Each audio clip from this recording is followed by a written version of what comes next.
महाराष्ट्र के पूर्व उप मुख्यमंत्री अजीत पवार ट्रेन हादसे को लेकर रोहित पवार की शिकायत कोई भी पुलिस स्टेशन दर्ज नहीं कर रहा है, जिसके बाद आज रोहित पवार ने महाराष्ट्र नवनिर्माण सेना के अध्यक्ष राज ठाकरे से इस मामले को लेकर मुलाकात की। इस मुलाकात के बाद राज ठाकरे ने भी पुलिस के रवैये पर सवाल उठाया है।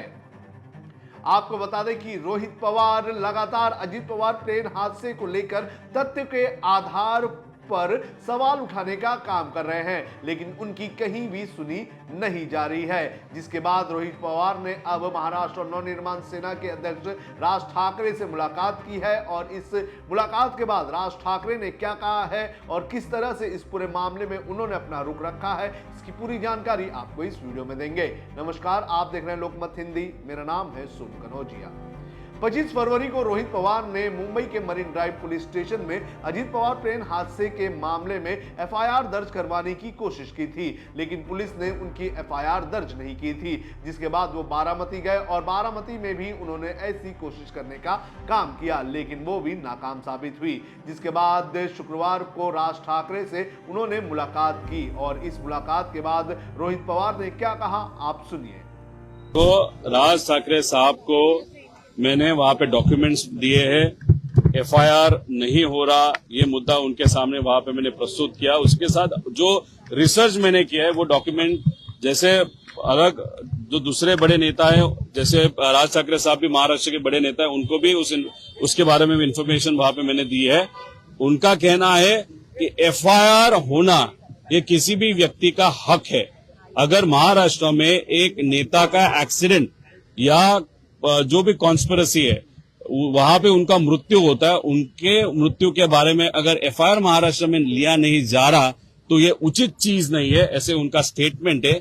आगे जाके वो डेफिनेटली इस विषय के लिए सपोर्ट करेंगे, ऐसा मुझे विश्वास है। वहीं रोहित पवार से मुलाकात करने के बाद राज ठाकरे ने भी एक प्रेस कॉन्फ्रेंस की। मीडिया से बात करते हुए राज ठाकरे ने कहा कि रोहित पवार ने सभी तकनीकी बातें बताई, लेकिन एक महत्वपूर्ण मुद्दा यह है कि 3 जगहों शिकायत दर्ज करवाने की कोशिश की गई, फिर भी शिकायत नहीं ली गई है। यही से संदेह पैदा होता है। मरीन ड्राइव में एक अधिकारी एफआईआर लिख रहे थे, तभी डीसीपी आए और कहा कि शिकायत दर्ज नहीं करनी है। ये सारी चीजें क्या है? राज ठाकरे ने इस प्रेस कॉन्फ्रेंस में आगे यह भी कहा कि अगर उनके परिवार से कोई शिकायत कराना चाहता है तो सरकार बाधा क्यों डाल रही है। सुनेत्रा वहिनी अब सरकार में है। राज्य में कहा जाता है कि कहीं भी एफआईआर दर्ज करवाई जा सकती है, लेकिन जब एफआईआर दर्ज कराने गया व्यक्ति ही शिकायत दर्ज नहीं करवा पा रहा है तो क्या इसमें कोई काला सच छुपा हुआ है? राज ठाकरे ने आगे सवाल पूछते हुए कहा कि ब्लैक बॉक्स के बारे में भी अभी तक कुछ स्पष्ट नहीं हुआ है। विमान कितना भी क्षतिग्रस्त हो जाए, ब्लैक बॉक्स को कुछ नहीं होता। सरकार संदेह को बढ़ावा दे रही है।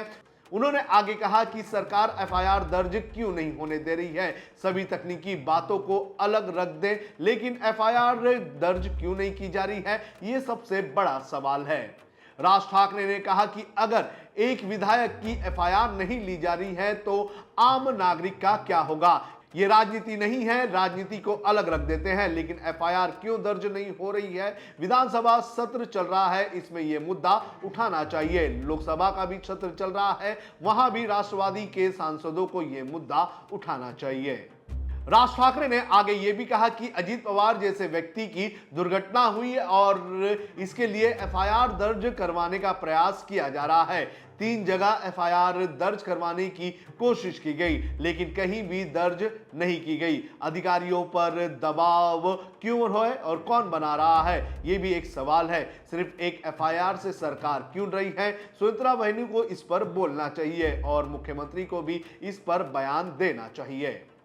सीएम फडणवीस से रोहित की मुलाकात।